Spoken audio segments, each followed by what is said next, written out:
എല്ല ടിൻഡു, നീ പോകുന്നില്ലേ? പോകാനോ? ഞാനിപ്പോ വന്ന് കേറിയിട്ടല്ലേ ഉള്ളൂ. അല്ല, എവിടേക്ക് പോകുന്ന കാര്യമാ? നമ്മുടെ നമ്പൂരിയുടെ അച്ഛൻ ഇഹലോകവാസം വെടിഞ്ഞു. 3 ദിവസമായി. മനുഷ്യന്മാർക്ക് മനസ്സിലാവുന്ന ഭാഷ പറയച്ചാ. എടാ, നമ്പൂരിയുടെ അച്ഛൻ മരിച്ചെന്ന്. ആണോ? പുള്ളിയെ ഞാൻ ഇതുവരെ കണ്ടിട്ടില്ല. മൂപ്പര് കൊറേ കാലായിട്ട് കിടപ്പിലായിരുന്നല്ലോ. എങ്ങനെ ഇരുന്നു കാണാൻ? പണ്ട് കാണുമ്പോ തടിച്ചു കൊഴുത്തിരുന്നു. രോഗം വന്നതിന് ശേഷം വല്ലാതെ ശോഷിച്ചു പോയത്രേ. അത് ശരി. ഏതായാലും ഞാനൊന്ന് പോയി കണ്ടിട്ട് വരാം. പെട്ടെന്ന് തന്നെ വരണം, ട്യൂഷൻ സാർ ഇപ്പൊ എത്തും. എന്നാ പിന്നെ സ്ലോ മോഷനില് വരാം. പാവം നമ്പൂരി രാവിലെ കാണാൻ പോയപ്പോ ചിതാഭസ്മം സൂക്ഷിച്ച കലശവും പിടിച്ചിരിക്കുക. ഞാനിപ്പോഴാ അറിഞ്ഞത്. ടിൻഡു വരൂ. അല്ല, ഈ കുടത്തിൽ എന്താ നമ്പൂരി? ഇതിലാണോ എന്റെ അച്ഛൻ ഇപ്പൊ ഉള്ളത്? ഇതിലോ? ഇനി ഇത് ഗംഗയെ കൊണ്ട് ഒഴുക്കണം. എന്താ കഥ? ഞാനിങ്ങനെയല്ലല്ലോ കേട്ടത്. എന്റെ അച്ഛൻ പറഞ്ഞിരുന്നു അവസാനം വല്ലാതെ ശോഷിച്ചു പോയെന്ന്. നീ എന്തായി പറയണത്? എന്നാലും വല്ലാതെ ശോഷിച്ചെന്ന് കരുതി എങ്ങനെ ഈ കുടത്തിൽ കേറ്റി? ഭയങ്കരം തന്നെ.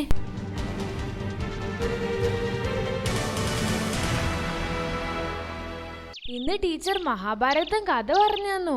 അതിൽ പാണ്ഡവരും കൗരവരും തമ്മിൽ ചൂത് കളിച്ചു എന്നും പറഞ്ഞു തന്നു. ആക്ച്വലി എന്താ അത്? ചൂതുകളി എന്ന് പറയുമ്പോ അതൊരു പ്രത്യേകതരം കളിയാ. ആ കളി മതി മതി, അറിയില്ലെങ്കി പിന്നെ പറഞ്ഞു തരണ്ട. ചൂതുകളി എന്തായാലും ഭയങ്കര ഡേഞ്ചറാ. ചൂതെന്ന് പറഞ്ഞാ ശരിക്കും എന്താ? ചെസ് പോലത്തെ ഒരു സംഭവമാണ് ചതുരംഗം. അത് തന്നെയായി ചൂതുകളി. എടാ, ഈ വാതുവെപ്പെന്ന് കേട്ടിട്ടില്ലേ?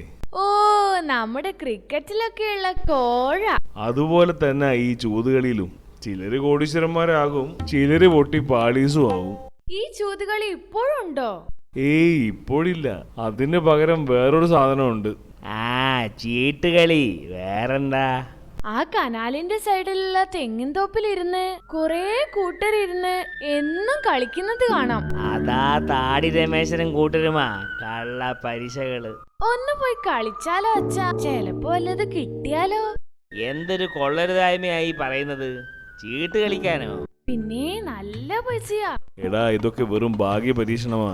ഇന്ന് ജയിക്കും, നാളെ തോക്കും, മറ്റന്നാൾ ജയിക്കും, അതിന്റെ പിറ്റേന്ന് തോക്കും. എന്നാ നമ്മളൊരു കാര്യം ചെയ്യാം, ഇടവിട്ടുള്ള ദിവസങ്ങളിൽ പോയി കളിക്കാം.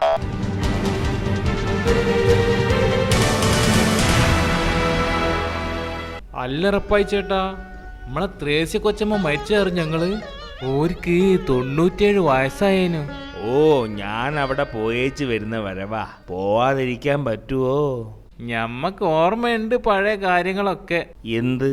ചേട്ടന് പണ്ട് ഈ ത്രേസ്യ കൊച്ചമ്മയുടെ മോള് ലില്ലിക്കുട്ടിനെ കല്യാണം ആലോചിച്ചല്ലേ? നല്ല സുന്ദരിയായിരുന്നു ഒരു. അതേടോ, അതാലോചിക്കുമ്പോ ഇപ്പോഴും നീറ്റലാ. ഇപ്പൊ ഒരേ ഐഡിയ. അവൾ അമേരിക്കയിൽ ഏതോ ഒരു ഡോക്ടറിന്റെ ഭാര്യയായി നരകിച്ച് ജീവിക്കുകയാ. നരകിക്കാനോ? അതെന്താ? പിന്നല്ലാതെ, എന്നെയല്ലല്ലോ അവള് കെട്ടിയേ. അതെ അതെ, ആ സ്ത്രീ രക്ഷപ്പെട്ടെന്ന് വിചാരിച്ചാ മതി. അവക്കതിന് യോഗമില്ലെന്ന് പറ ആജിയാരെ. കഷ്ടം കഷ്ടം. അവളൊരു നോലക്ക് ലേഡിയാടാ. എന്തെന്നാ നിങ്ങൾ പറഞ്ഞ്? അവളൊരു നിർഭാഗ്യവതിയായ സ്ത്രീയാണെന്ന്. ഞാൻ ആലോചിക്ക, ഈ ലോകത്തിലെ ഏറ്റവും നിർഭാഗ്യവതിയായ സ്ത്രീ ആരായിരിക്കും? ടിൻഡു പറ. അവള് തന്നെ, ലില്ലിക്കുട്ടി. വേറെ ആരാ? ഒന്ന് പോ ചേട്ടാ, ടിൻഡു തന്നെ പറ, ആരായിരിക്കും? പിന്നെ സിമ്പിൾ അല്ലേ, ഹവ്വ. ഹവ്വയോ? ഏത്? നമ്മളെ ആദമിന്റെ? ഒന്ന് തെളിച്ചു പറയടാ. അവർക്ക് തെരഞ്ഞെടുക്കാൻ വേറെ ആണുങ്ങളൊന്നും ഇല്ലായിരുന്നു.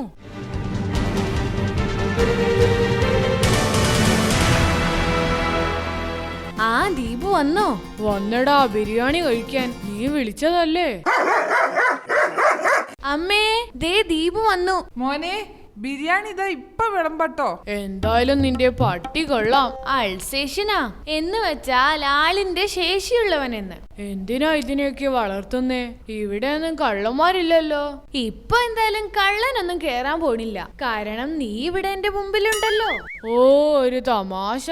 എടാ, ഈ പണ്ടാരത്തിനെയൊക്കെ തീറ്റി പോറ്റാൻ നല്ല ചെലവല്ലേ? പിന്നെ രാവിലെ പാലും ബിസ്ക്കറ്റും, ഉച്ചയ്ക്ക് ബ്രെഡ്, കോഴി നിർത്തി പൊരിച്ചത്, വൈകുന്നേരം പെഡിഗ്രി, രാത്രി മീനും ബീഫും. എന്റെ അമ്മോ, ഒരു പട്ടിയായി ജനിച്ചാ മതിയായിരുന്നു. ഈ ജന്മം പിന്നെ നീ എന്താ? പിന്നെയും തമാശ. വെറുതെ ബുദ്ധിമുട്ടി തമാശ പറയാതെ. വാ ദീപു, കഴിക്കൂ. നല്ല ചൂട് ബിരിയാണിയാ.